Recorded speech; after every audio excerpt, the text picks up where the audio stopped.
How to change Waze voice.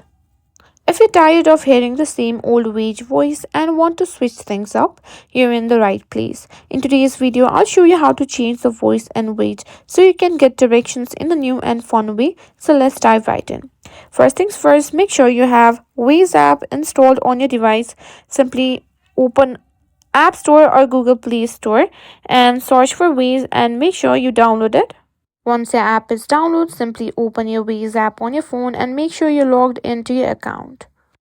Once you're logged into your account, simply tap on three horizontal lines at the top left corner of the screen, which will open up various menu. From that, simply click on Settings.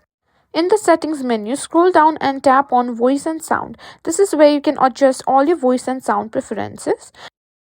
On the Voice Directions tab, it will show you all the available voice options for your navigation. You'll now see a list of different voices you can choose from. Simply scroll through the available voices, tap on the one you like, and it will automatically be set as your new Waze voice. If you want to hear a preview of the voice before selecting it, just tap on the speaker icon next to the voice name and it will play a sample so you can decide if it's the one for you. Once you've chosen your new voice, simply exit the settings. Your new voice will now be activated and you're all set to navigating with the new direction giver.